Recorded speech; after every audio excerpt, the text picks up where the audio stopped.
Alright you guys, getting ready to get going here. There's the booster and master setup. I'm going to have to change all the front lines because it sits farther ahead in the chassis a bit, so no better time to everything's out of there and make the new ones, be done of it for a while. The prop rod here, there's one supplied, so of course I'll be changing that over, and that gets to where it's difficult to make things like this on a phone. It's pretty basic though, it's just you know, that rod comes to a pivot point in the pedal.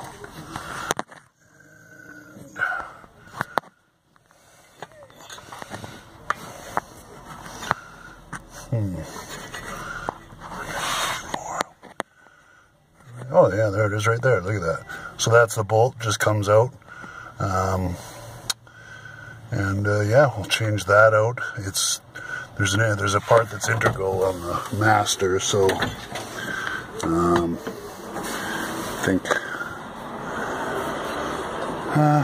well, I don't know, we'll see, because it's like basically a thread on rod end type thing that comes onto here, so of course I got to be able to adjust it.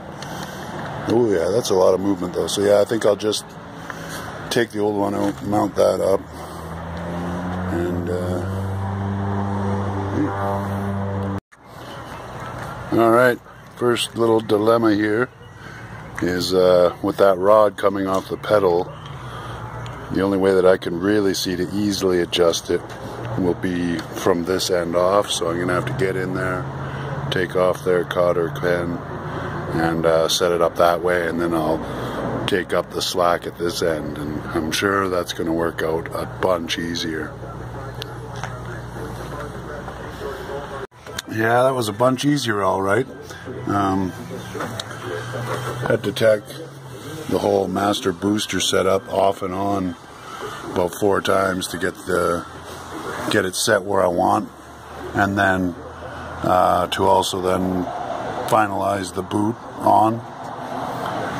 Get it set in there, because before the master used to sit right on the firewall. There was never a boot there, so gotta have that. Had to slack the mounting a bit because it wouldn't even fit on the studs there for it until I loosened them up a bit. So I'll get it all installed, tighten them up, and yeah, I think that's it. That'll be the final time off and on. Well, and there it all is. Final install, everything's tight. Now to run the brake lines. Alright, starting to string some brake lines now. As you can see, I've got the front line out of the master down to the frame with a dog leg. And you can see my fitting there. I've also installed the hose so that I can make that little run there, and I'll have to do the same on the other side. So yeah, I guess I'll kind of show you how I do the one little short one here. So from the block to my fitting, basically 9 inches.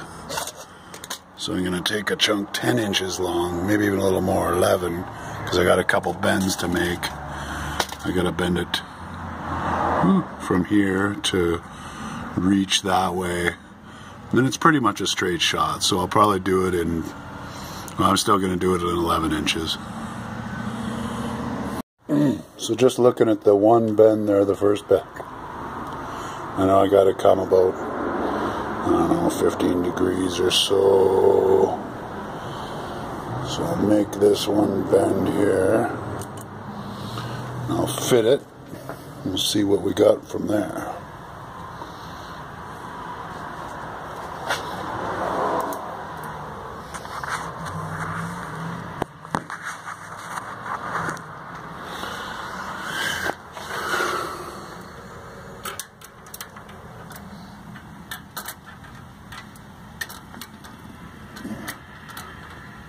It's looking good.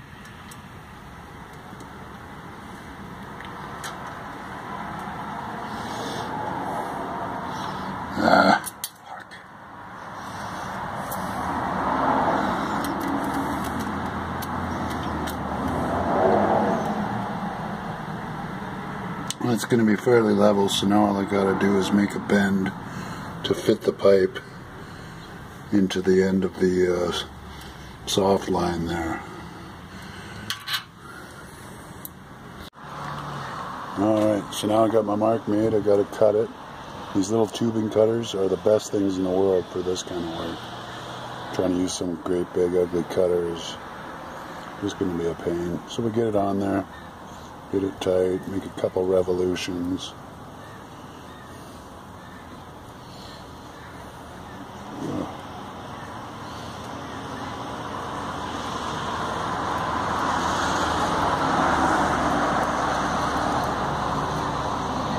Give it a little tighten.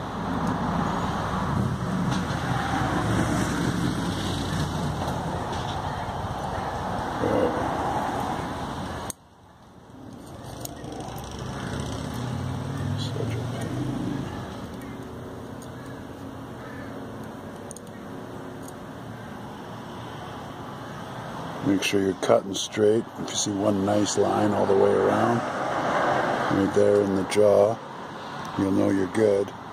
And you can just crank it up and keep cutting.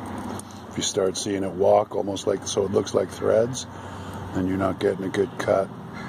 Chances are your wheel, your cutting blade, is loose. A tip there for you.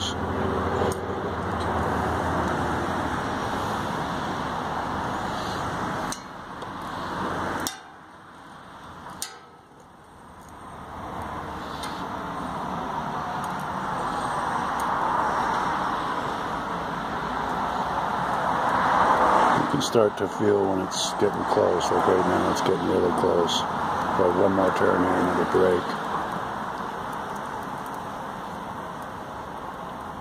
Yeah, here we go.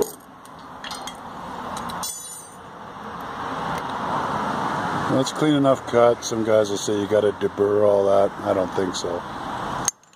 So we're going to get over here to the flare tool. Nice thing about these fittings, if you've never done this before, you see there's a ridge, this here ridge at the very base of it. Well, that's how much you need to leave of the line above the head of the, above this face of the cutter.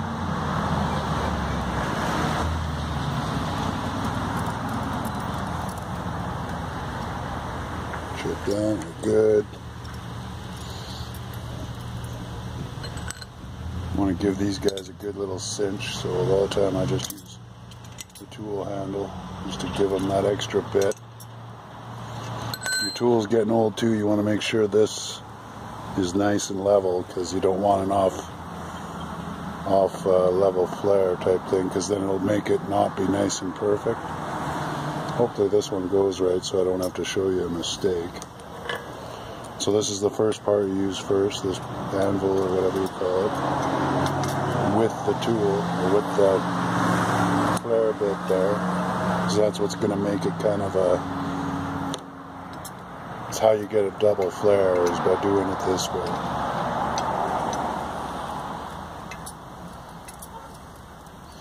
That's good, we're all set up, just double look, make sure everything's correct. And start cranking.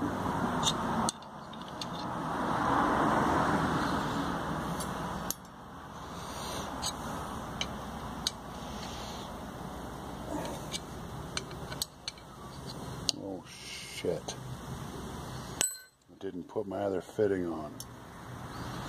Gonna have to redo that. That's not gonna fit over, I don't think.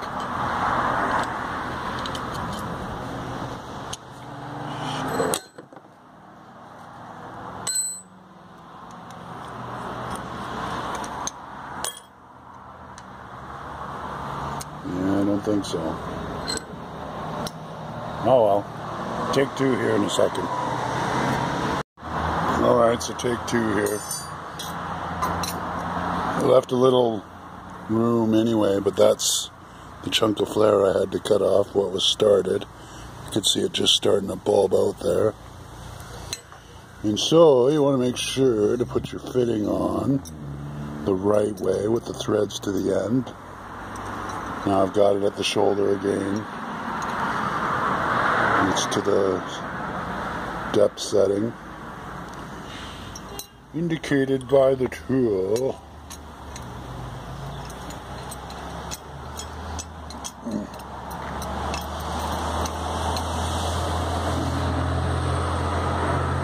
Let's try this again. Looking nice, yeah. So crank it up.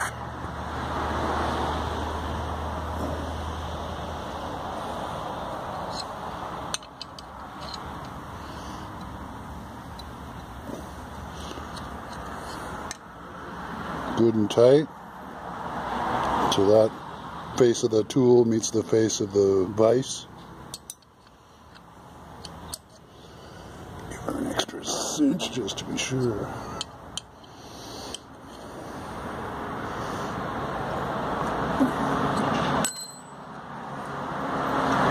Back off the flare. Take out that. That's what you're left with there, which, as many people would have you believe, is not the European flare. You need a totally different tool for that. Any of you that might end up doing European brake stuff. And so now we're going to end up making the double lap of the flare type thing. To do that, we just take the tool, retighten it.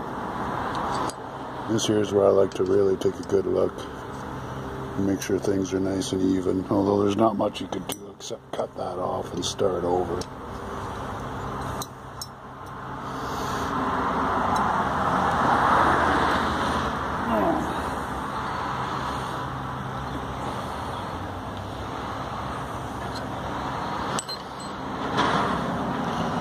And so we're looking for a thickness there about like what, well, like what's on the other side when you get there. So it's like the thickness of the pipe, maybe just a little more.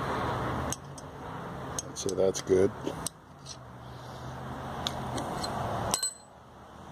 Take off the vicey part.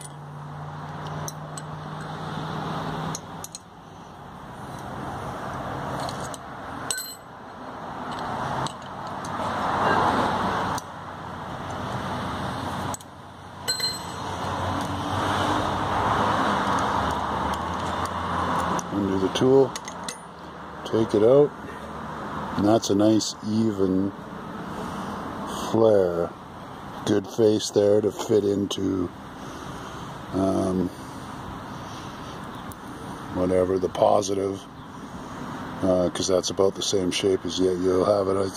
That's how these work. They're on an angle, right? So that's how the, you know, the face is. The faces are on angles, and that's what seals. I'm using Teflon tape on these threads here because they don't interact with the seal at all. But I've been looking for years for a way to try and keep these from really getting crusted and rusted into the calipers or wheel cylinders. So I'm going to try that out on this job, since that's how it's my own. So if I fuck it up, then there's nobody but me to blame. So yeah, go and put that on the truck and carry on. Lots more of this today. Brake lines. One more bit of fun here. So that's that line I just made up. And when I go to plug it into the soft line, it is different size. That's 1/4 inch. And that's 3/16. Luckily, my jobber has those 1/4 inch thread with 3/16 line size. So, not too bad. Just this one stubby little line that is now useless. So, we'll make another one.